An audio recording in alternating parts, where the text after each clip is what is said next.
ये झूठी हंसी, ये खिलखिलापन जो आपको दिखाई देता है, ये इसके अंदर बहुत ज्यादा एक कसेलापन है। उस कसेलेपन का स्वाद आपको मिलेगा इनके बाथरूम और किचन में घुसने पे। ड्राइंग रूम में नहीं, ये तो ड्राइंग रूम है जो दिखाई दे रहा है आपको। संगठन अंदर, अंदर क्या मच रहा है, अंदर क्या पक रही है खिचड़ी। जो एक्चुअल जो खबरें होती है वो वहां से निकलती। ये तो जो बाहर आप जो खबरें देखते हो राजनीतिक, ये खबरें तो गपबाजी टाइप की होती है, ये खबरें नहीं होती। ये तो सिर्फ मिर्च मिर्च मसाला होता है, यहाँ सुना वहां देखा, उससे दो चर्चा हो गई, कुछ छोटे भैया नेता ने कुछ आपको बता दिया, कुछ बड़े भैया नेता ने आपको बता दिया, कुछ दबंगों ने बता दिया, कुछ किसी की फैक्ट्री का लाइसेंस नहीं मिला उसने आपको बता दिया, किसी पार्टी के छोटे लीडर ने आपको, जिसका काम ना हुआ हो, उसने बता दिया आपको। खबरें हैं इनमें।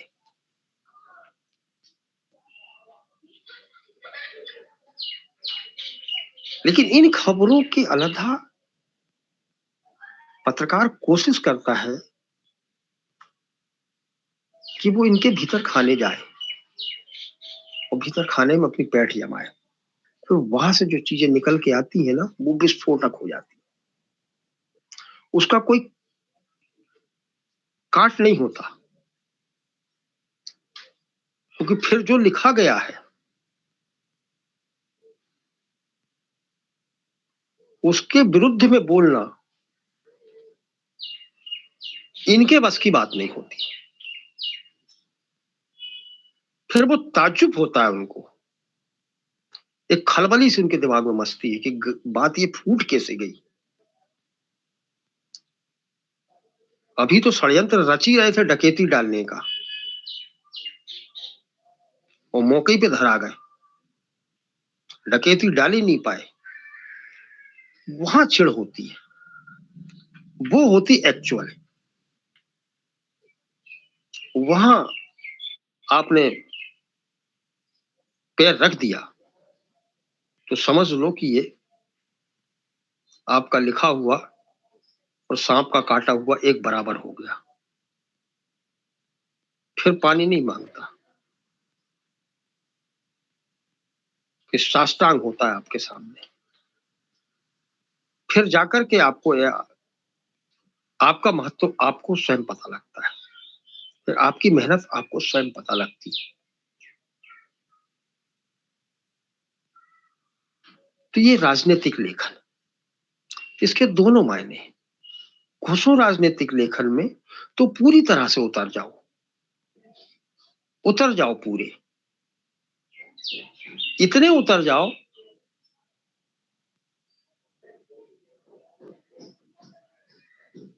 कि उनको भी, जो उसमें पूरा डुबकी लगाए बैठे हैं,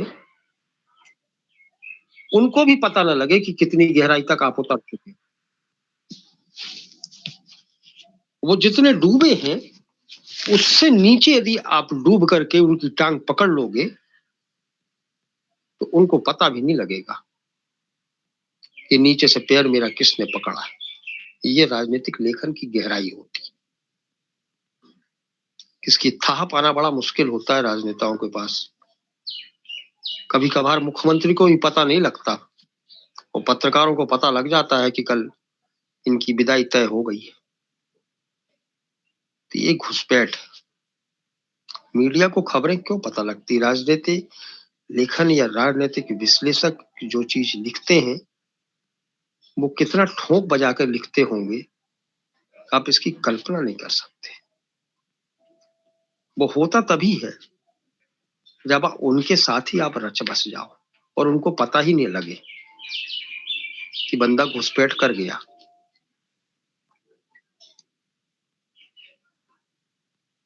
उनके साथ थाली में बैठ कर के दो निवाले तोड़ लो, उनको पता भी न लगे कि स्वाद कैसा लगा। नीम भी खिला दे तो नीम खा लो चटकारे लेकर के, वाह बड़ी स्वादिष्ट बनी नीम की सब्जी, वाह वाह। चेहरे पे कोई भाव नहीं, चेहरे पे किसी तरीके की कोई कड़वाहट नहीं, निगल जाओ। लेकिन इसके बाद जो नींव तुम उगलोगे आकर के अपनी कलम से, वो उनको बिल्कुल निरुत्तर कर देगी। क्योंकि नीम का कड़वाहट मिटाने के लिए उन्होंने जितने रसगुल्ले खाए हैं ना, सब बेकार साबित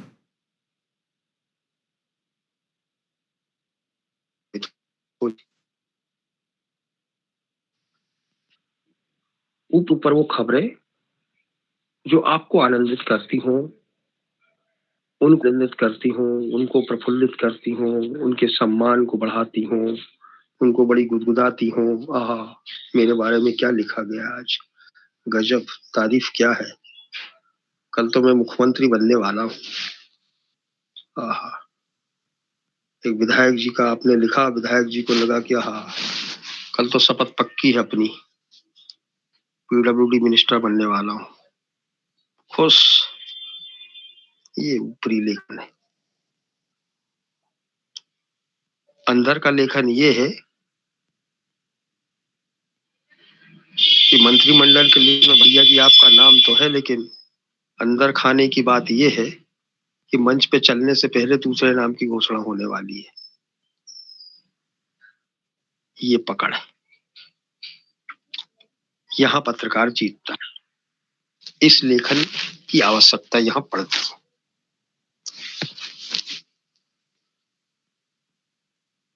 तो कुल मिला के यदि सीधे शब्दों में कहूं मैं, तो राजनीतिक लेखन में रैकी की पड़ती है, किसी की रैकी करना पड़ती, कंटिन्यू, उसके हर मूवमेंट पे निगरानी रखना पड़ती है।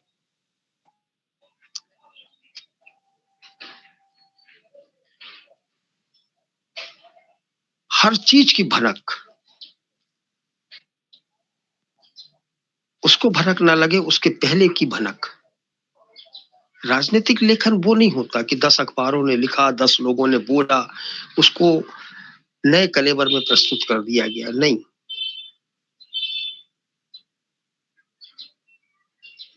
आपने क्या लिखा, आप क्या खोज के लाए, वो है विस्फोटक। बड़ी गंभीरता के साथ में,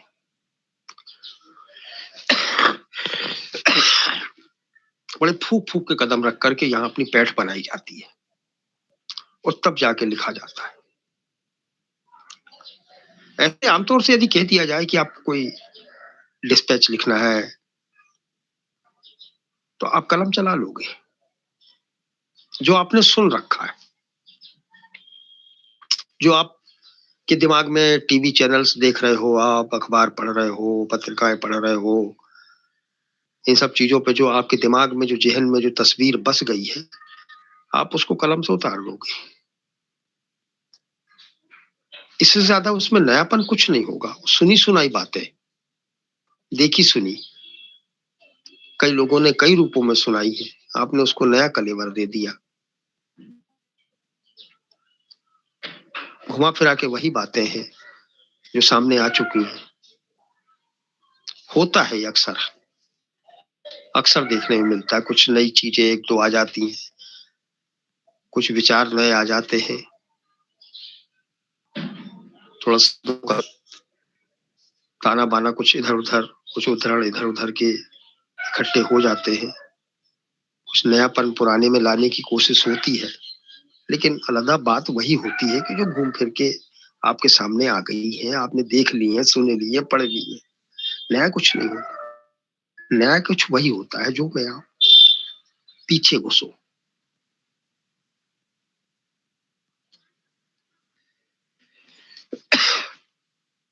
आप कभी भी देखो,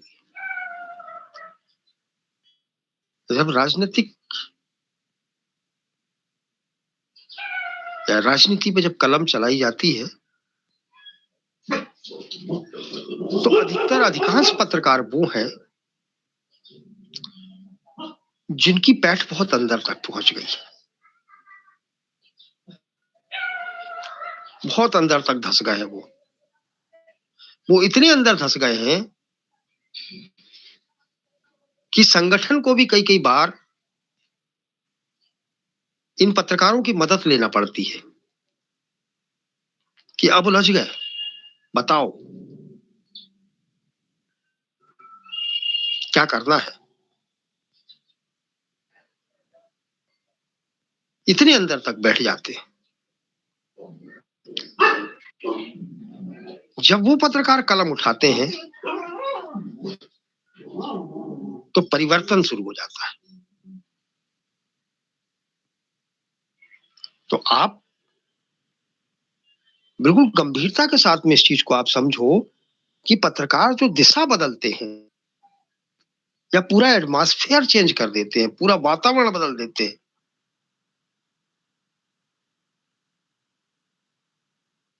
पूरे प्रदेश का जनमानस पूरा बदल के रख देते हैं, वो इसलिए होता है कि वो लोगों की भावनाएं और अंदर खाने मच रहे राजनीतिक षड्यंत्रों को बहुत अच्छे से भांप लेते हैं।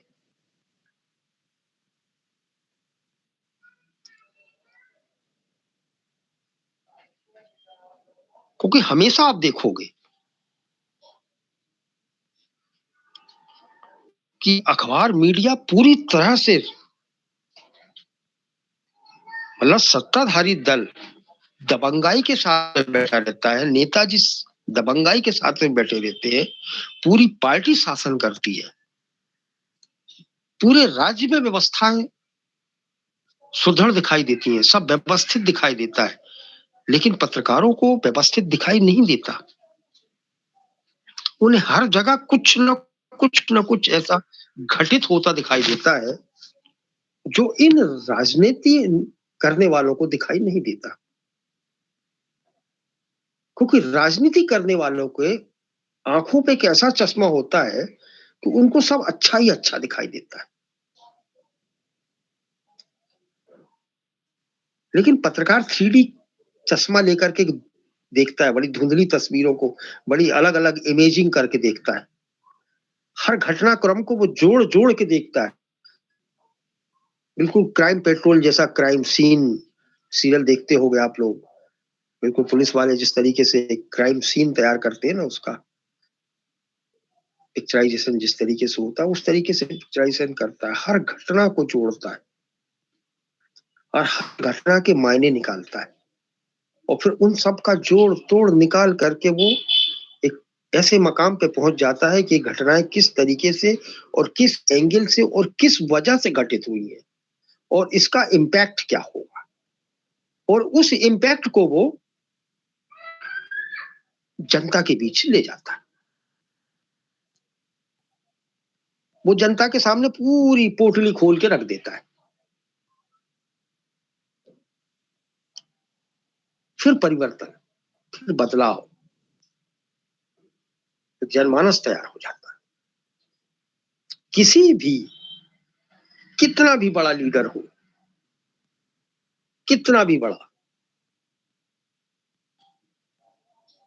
उत्थान है किसी का तो पतन है, तय है। उसकी एक चूक उसके लिए कितनी घातक हो सकती है ये वो स्वयं नहीं जानता, लेकिन वो चूक करता है, चूकता है। और जब चूकता है तो उस दृश्य को देखने के लिए पत्रकार बिल्कुल लालायित रहता है, बिल्कुल अवसर की तलाश, पूरी तरह से अवसर पे बैठा रहता है। तो वो एक दिन दो दिन का नहीं होता कि बस आज हुआ कल खत्म, आज लिखा और कल उसका इम्पैक्ट नहीं। वो इंतजार करता है, बहुत लंबा इंतजार करता है इन चीजों के लिए। 2018 में पत्रकार कहता है 2018 में हमने इंगित किया था इस देश के लोगों को, इस प्रदेश के लोगों को, फलाने आर्टिकल में, फलानी न्यूज में कि ऐसा होगा, आज हुआ। भविष्यवक्ता नहीं है लेकिन घटनाओं को उसने जोड़ तोड़ करके पूरा कैलकुलेशन कर लिया उसने कि घटित हुआ। जो ज्योतिष से भी बड़ा निकलता है पत्रकार फिर इस मामले में, क्योंकि घटनाओं की जितनी जानकारी और घटनाक्रम को जितना अच्छे तरीके से वो अपने जेहन में बिठालता है, ये उसकी सबसे बड़ी सफलता है, पूंजी है। वो पन्ने नहीं पलटाता। राजनीतिक लेखन में पन्ने पलटाने की आवश्यकता नहीं पड़ती किसी पत्रकार को, कि घटनाक्रमों को वो ढूंढता रहे कि कब क्या हुआ था। नहीं, ऐसा कुछ नहीं रहता। कोई डिक्शनरी तैयार नहीं होती, उसका दिमाग चलता है, उसके दिमाग में घटनाक्रम रहते हैं, उसको पता रहता है कि मुख्यमंत्री जी ने आज से 5 साल पहले मंच पे आपके गांव में, आपके तहसील में, आपके जिले में 100 घोषणाएं करके गए थे। उसके जेहन में रहता है ये चीज। 100 याद नहीं रहती, आंकड़ा याद रहता है। मूल मूल सारी घटनाएं, मूल मूल सारी घोषणाएं याद रहती हैं, कि स्कूल भी बनवाएंगे, पंचायत भवन भी बनवाएंगे, नहर भी खुदवाएंगे, सड़क भी बनवाएंगे, बालिकाओं की फीस भी माफ करेंगे, साइकिल भी देंगे, ड्रेस भी देंगे, चिकित्सालय खुलवा देंगे, महिला चिकित्सक विशेषज्ञ बिठा देंगे। ये तमाम छोटी छोटी चीजें ये उनके मुंह से आकस्मिक निकली हुई होती हैं, लेकिन वो आकस्मिक निकली होती जरूर है, लेकिन वो सरकारी दस्तावेज में दर्ज हो जाती है। तो इस चीज से अनभिज्ञ कतई मत रहिए कि यदि घोषणाएं हो गई हैं तो वो मौखिक हो गई हैं। नहीं, ये सरकारी प्रतिवेदन में आ जाती है चीजें, और पत्रकार उन प्रतिवेदनों का बड़ा दिमाग से रखता है अपने पास। वो दिमाग में रख लेता है इन चीजों को। ये भले ही कागज फेंक दिए जाए, लेकिन ये सरकारी दस्तावेज हो जाते हैं। वो जो बोल दिया जाता है वो नोटिस में चला जाता है।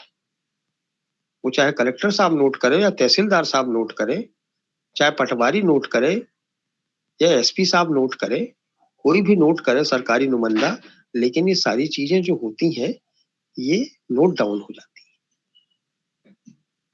पत्रकार इनके पीछे पड़ जाता है। वो तो भूल जाते हैं 4 साल बाद कि हम क्या बोल के आए थे। उस गांव का दौरा ही नहीं होता दोबारा, उस जिले का 4 साल मुंह ही देखने नहीं जाते। लेकिन पत्रकार उसको कुरेद देता है, और कुरेदता कब है? जब मौका मिलता है उसको। अगले चुनाव के समय जब रेड कालीन बिछाया जाता है मंच पे, तो पत्रकार उनको उनकी औकात दिखा देता है। तो मतलब क्या हुआ? 4 साल तक वो इन चीजों को बर्दाश्त करता है, एक मौके की तलाश करता है, क्योंकि बिना मौके यदि आपने फिर मार दी तो मतलब क्या निकला? जाया हो गया, वो चीज जाया नहीं कर दिया। उन चीजों को जाया नहीं कर दिया, बस उन चीजों को जहन में बना के रखते हैं। तो राजनीतिक लेखन आपका खुद का एक डिक्शनरी है।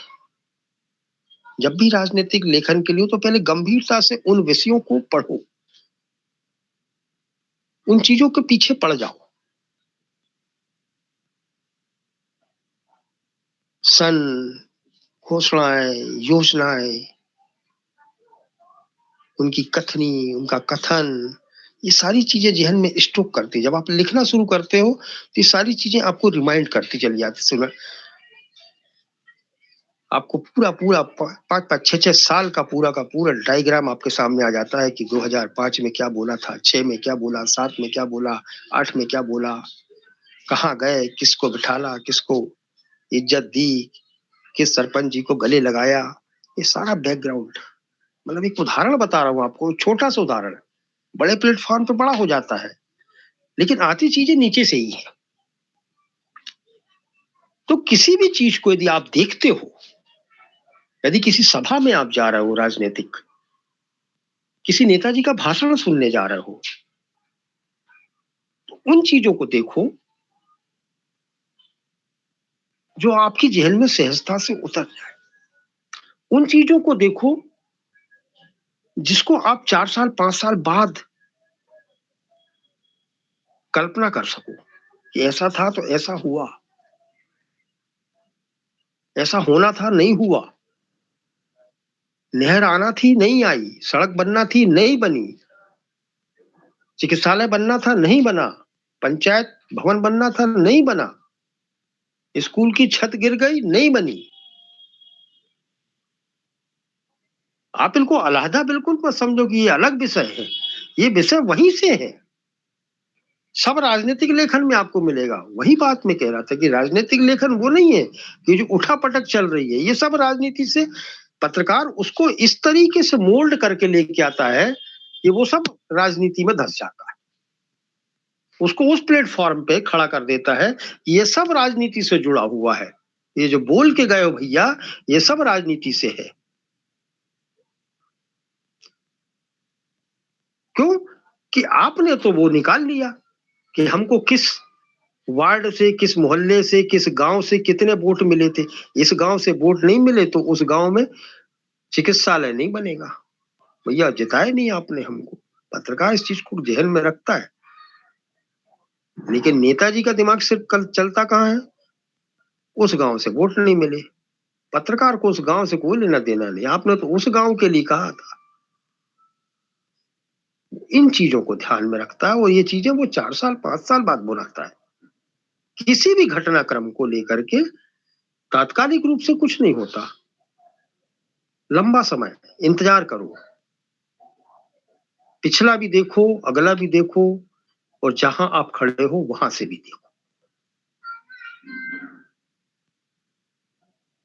भूत, वर्तमान और भविष्य तीनों एक साथ पत्रकार को देखना पड़ते हैं, तब जाकर के वो राजनीतिक लेखन मजबूत, सटीक, सार्थक और प्रभावशाली होता है। तो यहां जाकर के राजनीतिक लेखन, ये मोटी मोटी चीजें हैं जो आप जहन में हमेशा रखो।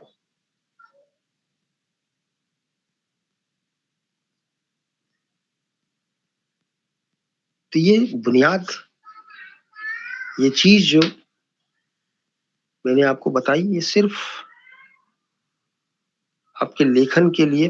थोड़ा सा आप, बहुत सारे लोग राजनीति वगैरह पे लिखना पसंद करते हैं और आमतौर पे युवा टीम तो राजनीतिक लेखन के लिए बिल्कुल उधार बैठी रहती है कि हमें तो इन चीजों को आप थोड़ा ध्यान रखो कि जब भी कोई चीज पढ़ो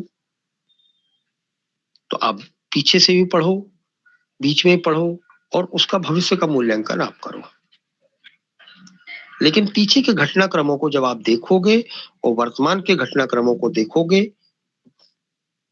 जब तक देख लोगे बहुत अच्छी तरीके से, तब आप भविष्य की कल्पनाओं के ऊपर कोई चीज लिख पाओगे।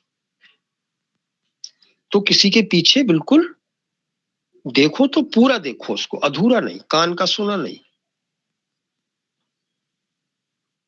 कान का सुनो जो आपको लगे, क्योंकि कान भी आपको दिमाग के पास ही है, वो बताता है कि ये चीज सही है कि नहीं है। चेहरे के भाव बता देते हैं कि आदमी झूठ बोल रहा है या सच बोल रहा है। ये हर व्यक्ति के पास में ईश्वर ने उसको एक उपहार दिया है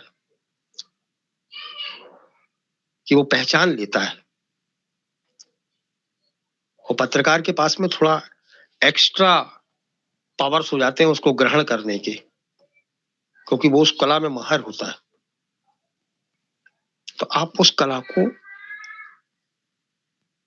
और परिमार्जित करो, सतही तौर पे मत देखो किसी चीज को, गंभीरता से देखो। और जब तक मत बोलो जब तक कि आपका रिसर्च उस पर पूरा नहीं हो जाता। ओपिनियन व्यक्तिगत नहीं होना चाहिए। आमतौर से पत्रकारिता में ओपिनियन व्यक्तिगत हो जाता है, लेखन में व्यक्तिगत हो जाता है, व्यक्तिगत नहीं। आपकी खुन्नस है, आप अपने पास रखो। यहां प्रतिबिंब समाज है, प्रतिबिंब वो जनमानस, वो वोटर है जिसका सरकार से लेना देना है। आप सरकार के अघोषित प्रतिनिधि हो, चुने हुए प्रतिनिधि आप नहीं हो। आपको पत्रकार किसी ने नहीं बनाया।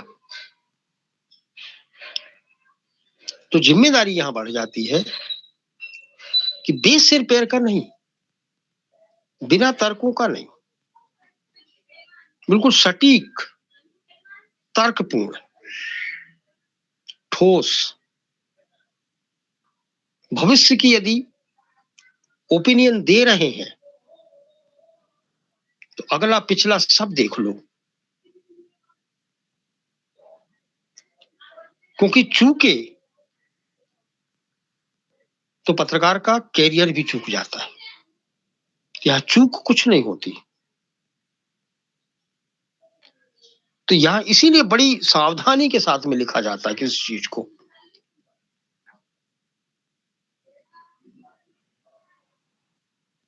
सतही लेखन तो सब सुन लेते हैं, पढ़ लेते हैं, हंस लेते हैं, बोल लेते हैं, लेकिन जब गंभीर लेखन की बात आती है तो वहां सिर्फ खपाना पड़ता है, माथा पच्ची करना पड़ती है, थोड़ी सी कसरत, थोड़ा सा डॉक्यूमेंट्स, थोड़ा इतिहास, थोड़ा भूगोल, जातीय समीकरण, जातीय ध्रुवीकरण, जातीय वैमनस्य, ये सारी चीजें, इन सारी चीजों का लेखा जोखा पहले भांपना पड़ता है कि कहां किस दिशा में जाएगा। आप तीर चला रहे हो, लक्ष्य आपके सामने है, लेकिन वो भेदेगा किसको? यदि आप चूक गए तो दूसरे हाथ कपकपाए तो दूसरा गया। तो राजनीतिक लेखन हाथ दबा के, हाथ पे कंट्रोल, मन पे कंट्रोल, तन पे कंट्रोल, सारे कंट्रोल के बाद लिखा जाता है। ये भूमिका है। अगली चर्चा अपन फिर कल करेंगे। अभी कोई चीज समझ में ना आई हो तो आपका वर्ष शुरू, तो आपको कुछ पूछना हो तो पूछ लो।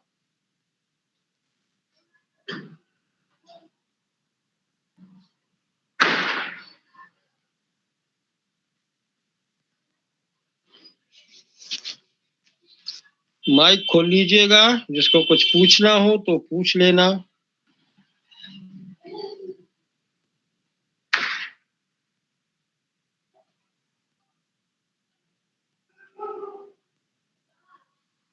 तो सर क्या खबरें मतलब मैनिपुलेट करके भी छापी जा सकती हैं सर एक दूसरे अखबारों में? मतलब सर जैसे मैंने बताता हूँ, मतलब आज से तकरीबन 5-6 दिन पहले एक खबर मैंने पढ़ी थी। तो सर जैसे मेरे घर दैनिक जागरण पेपर आता है, तो हाँ उसमें जैसे अजीत पवार की संपत्ति जब्त लिखा था हेडलाइन, और वही हाँ। खबर मैंने जनसत्ता में पढ़ी थी। तो सर जनसत्ता में लिखा था कि अजीत पवार के रिश्तेदारों की संपत्ति जब्त। तो सर रिश्तेदार, हाँ। देखो क्या रहता है, देखो नहीं नहीं, ये चीजें क्या रहती है, कोई चीज नाम यदि छोटे रिश्तेदारों के साथ में क्यों होता है कि वो बेचारे पिस जाते हैं बड़े लोग, और उन हाँ जी। खबरों को पढ़ा नहीं जाता। अब जैसे मान लो कि अपन को मुख्यमंत्री के घर छापा, ठीक हाँ है, अपन जी ने सर। एक अखबार में छाप दिया मुख्यमंत्री के घर छापा, सब पढ़ेंगे उसको। जी सर। सब पढ़ेंगे कि नहीं पढ़ेंगे? हाँ हेडिंग से सर। अंदर कुछ हाँ। भी, लेकिन मान लो हेडिंग मैंने ये लगा दी कि मुख्यमंत्री के भतीजे या शिवराज के भतीजे के यहाँ या सुदूर रिश्तेदार के यहाँ, तो कौन पढ़ेगा उसको? ठीक है, रिश्तेदार होगा। तो ये क्या होता है, कभी कभार बड़े नाम के साथ में इनका उपयोग अखबार वाले कर लेते हैं कि खबरें पढ़ ली जाएं। नहीं सर, जैसे खबरें क्या थी कि जैसे उसमें मतलब ऐसा नहीं था, लास्ट में थोड़ा बहुत बस बताया था कि बेनामी संपत्ति है, और हालांकि हाँ जैसे उसमें जनसत्ता में था तो उसमें पूरा साफ साफ बताया था कि इनके रिश्तेदारों की संपत्ति है, रिश्तेदारों ने इसे इनसे मतलब बताया कि कोई रिलेशन नहीं है, ये वगैरह इस बारे में छपी थी। तो हाँ, दोनों दोनों चीजें मेंशन कर दी गई होंगी। जी सर। दोनों मेंशन कर दी गई होंगी, जिसके बारे में लिखा गया उसका और जिसने करवाया उसका, दोनों के कथन उसमें खबर में डाल दिए गए होंगे कि मेरा उनसे कोई लेना देना नहीं है, और अखबार ने जी। लिखा होगा कि रिश्तेदार हैं। तो जी सर। ये तो चलता है ना भाई, ट्रिक है ना, ये तो अखबारों पत्रकार की ट्रिक है भाई। ये तो ट्रिक है, हाँ, ये तो हमारा प्लेटफॉर्म है ना, ये जी तो सर। टैक्ट, हाँ, ये तो प्रोफेशनल ट्रैक्ट है भाई, है? जरूरी थोड़ी है कि हम कोलगेट बिकता है तो कोलगेट वाला तो भैया दूसरे का तो करेगा ना नुकसान, नहीं करेगा। अपने अपना बिजनेस है भाई, हमारा भी पत्रकारिता व्यवसाय है ना, हमें भी तो ट्रिक अपनाना पड़ेगी कि भाई कुछ तो उगलो। सीधे सीधे कोई बात थोड़ी कही जाती, पत्रकार बड़े घुमा फिरा के मारता है भाई। गन्ने की मार कैसी होती पता है ना? है? जी सर। गन्ने की मार कैसी पड़ती है? ये पुलिस वाले जो पीटते हैं ना, कंबल उड़ा के पीटते हैं, क्यों पीटते हैं पता है? पता है? नहीं सर। हैं? इसलिए कि वो निशान ना आए डंडे के। समझ गए मेरी बात? तो जी सर। पत्रकारिता भी ऐसे कंबल उड़ा के मारती भैया, है ना? ये ट्रिक है पत्रकारिता। बहुत सामने सामने नहीं पंगा लेती भाई, सामने कौन जूझेगा? तो पत्रकार भी वही है, गन्ने की मारी मारता है, मारता भी है, दिखता भी नहीं, और तुम बता भी नहीं पाते किसने मारा हमको, हमने ढाक के मारा कंबल उड़ा के, बोल भी नहीं पाता कि किससे पिट के आए हैं। ये पत्रकारिता की ट्रिक है, ठीक? उसी ट्रिक पे काम करना पड़ता है, तभी तो पत्रकार जिंदा है भाई, नहीं तो हर पत्रकार रोज कुटे, रोज मार खाएगा पत्रकार, टूटा फूटा घर जाएगा, पता नहीं कितनों से पंगा लेता है रोज। ठीक है ना?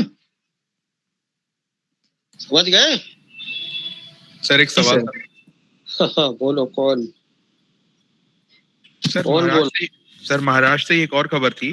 तो समीर वानखेड़े को जब अब उनसे मतलब चार्ज टेक ओवर कर लिया दिल्ली वाली एनसीबी ने, तो सर पहली हेडलाइन जो फर्स्ट समय आई थी शाम के वक्त, मैंने नोटिस किया था मेजर पोर्टल्स पे भी, वो ये आई थी कि उनको केस हटाया गया। जबकि सर बाद में जब रिपोर्ट्स, क्योंकि जब पूरी बात सामने आ गई, मतलब फैक्ट को छुपा के पेश किया गया हेडलाइन में, और पूरा फैक्ट तो ये था कि उन्होंने खुद अर्जी डाली थी कोर्ट में कि ये एनसीबी की एसआईटी को दे दिया जाए, नहीं कि टेक ओवर किया गया। उन्होंने खुद अपना ये एफिडेविट में कहा था। सर इसको इस फैक्ट को छुपा के पहले न्यूज डाल दी गई कि उनको हटा दिया।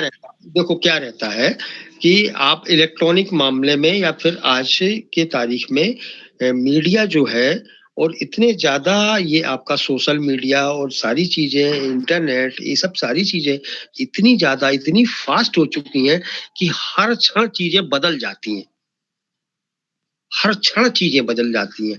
लेकिन चूंकि प्रिंट मीडिया जो सामने चीज लेके आता है वो पकी पकाई उसको मिलती है, लेकिन इलेक्ट्रॉनिक प्लेटफॉर्म पे चीजें पकी पकाई नहीं मिलती, ठीक है? उनको जो तात्कालिक रूप से फ्लैश मिलता है, वो फ्लैश को तत्काल दिखा देते हैं, वो आगे पीछे नहीं देखते, किसका अंदर गहराई से नहीं बैठते, वो नहीं देखते।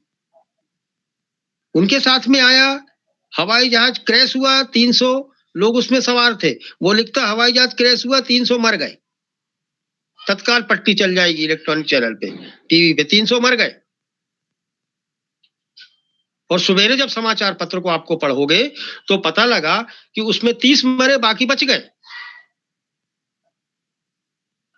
तो इलेक्ट्रॉनिक प्लेटफॉर्म पे ये चीजें धीरे धीरे धीरे धीरे हर आधे घंटे की न्यूज में आपको चेंज मिलता चला जाएगा।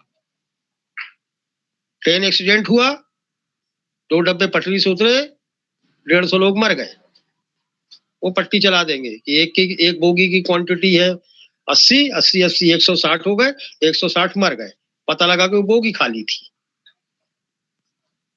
इलेक्ट्रॉनिक प्लेटफॉर्म उसकी तह तक तात्कालिक रूप से नहीं जाता, वो चला देता है खबर को, बस जब उसके पास फुटेज आएंगे, जब उसको मिलेगा वीडियो, तब जाकर के वो थोड़ी थोड़ी सच्चाई सामने लेके आएगा। लेकिन उसमें आपको घंटे, 2 घंटे, 3 घंटे, 4 घंटे लग जाते हैं। लेकिन प्रिंट मीडिया में आपको जो सुबह अखबार मिलेगा वो बिल्कुल मजा हुआ, तथ्यों के साथ, कथनों के साथ, डॉक्यूमेंट्स के साथ में, फोटोग्राफ्स के साथ में, एक्चुअल चीजें आपको मिलेंगी। इसलिए प्रिंट मीडिया जो है आज भी भरोसेमंद है।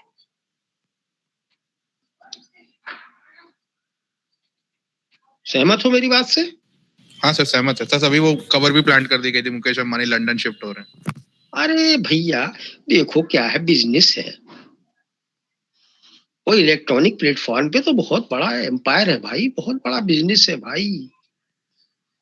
सेकंड भर में संबंध बनते हैं, सेकंड भर में संबंध खत्म हो जाते हैं। चलती चलती न्यूज रोकी जाती है, चलती चलती स्क्रिप्ट एंकर को तत्काल हटा लिया जाता है वहां से, पता ही नहीं पड़ता। तो वहां तो सारी सुविधाएं रहती भैया, लेकिन प्रिंट मीडिया में सुविधा नहीं होती। एक बार छप गया सो छप गया भैया, सुबह क्षमा याचना के अलावा कुछ नहीं हो सकता। गई चीज, तीर निकल गया, चला गया 6 लाख पब्लिक में। यहाँ तो एक सेकंड में माफी मांग लेते हैं और एक सेकंड में बदल ही जाता है, डिबेट का स्वरूप ही बदल जाता है, समाचार का स्वरूप ही बदल जाता है इलेक्ट्रॉनिक चैनल पे। वहां प्रक्रिया है तत्काल रोक लगाने की, यहाँ तो तत्काल रोक लगाने की प्रक्रिया नहीं है। अगले दिन होगा जो कुछ भी होगा, 24 घंटे 48 घंटे के बाद, जब तक तो जनाजा उठ जाएगा। ठीक है ना? ये थोड़ा जल्दी जो चलने का जो रास्ता है ना, जो तेजी से जो आदमी चलता है ना, तो वो कछुए और खरगोश वाला किस्सा पढ़ा है ना। बस यही अंतर है प्रिंट मीडिया और इलेक्ट्रॉनिक मीडिया में।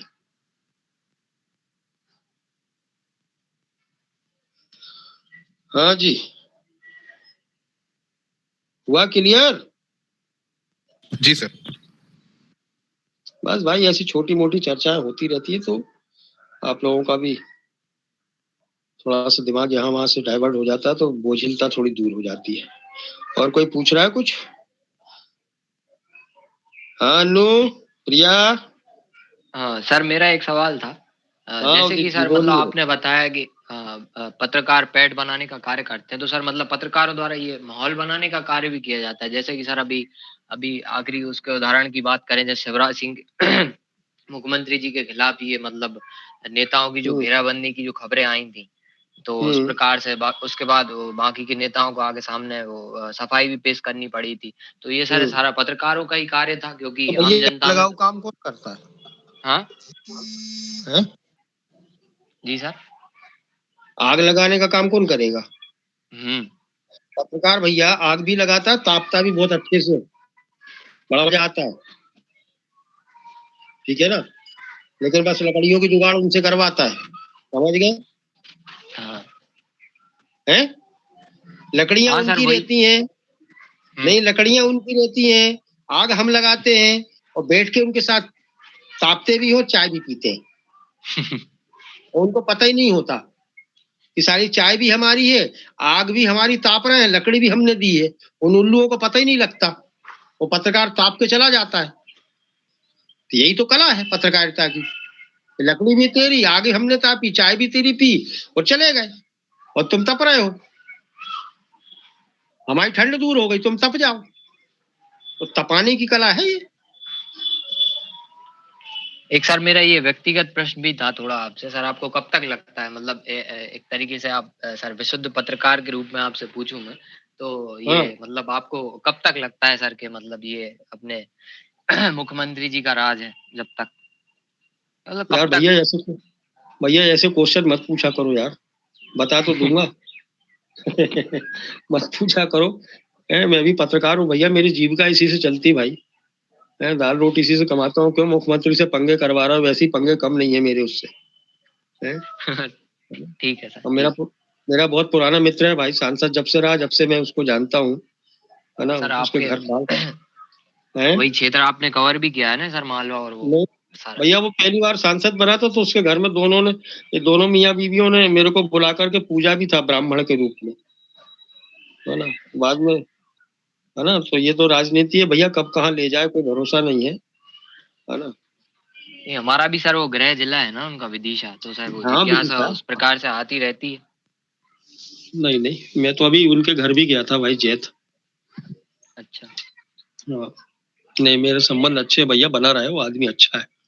हाँ वही। हमारे लिए भले कुछ नहीं करे, लेकिन ठीक है। बाकियों से तो ठीक है, चुरकुटों से।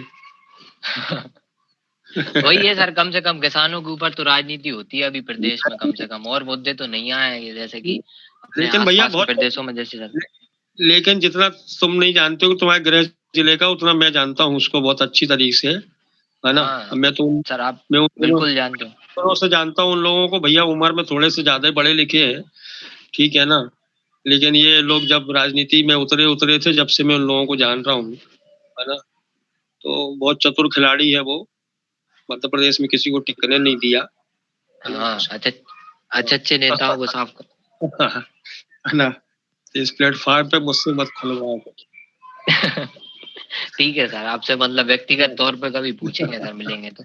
ठीक ठीक ठीक ठीक, चलो ओके सर। जैसे हाँ सर, जैसे गुजरात चुनाव में अभी ठीक पहले पूरे मुख्यमंत्री और मंत्रिमंडल को बदल दिया गया, हाँ, तो चुनाव के पूर्व इस तरह के निर्णयों से क्या बदलाव, मतलब फर्क पड़ता है कि चुनाव जीत जाएंगे देखो मतदाताओं देखो के उसमें? हाँ देखो, हम बताएं क्या रहता है कि इस तरीके की रणनीति वो अपने राजनीतिक खेमे में बैठ करके, अपने पार्टियों के आला कमान के बीच में बैठ करके अपना मूल्यांकन करते हैं।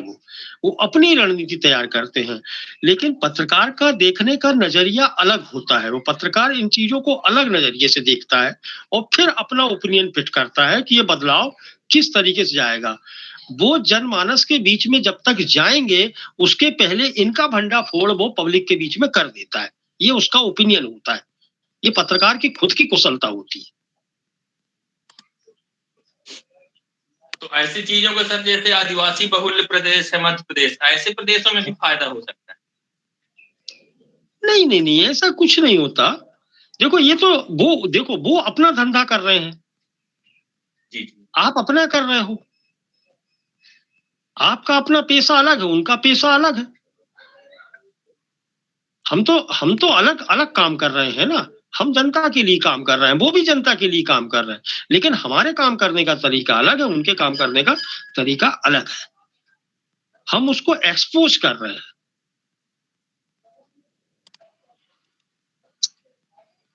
उनकी चतुराई का भंडाफोड़ कर रहे हैं।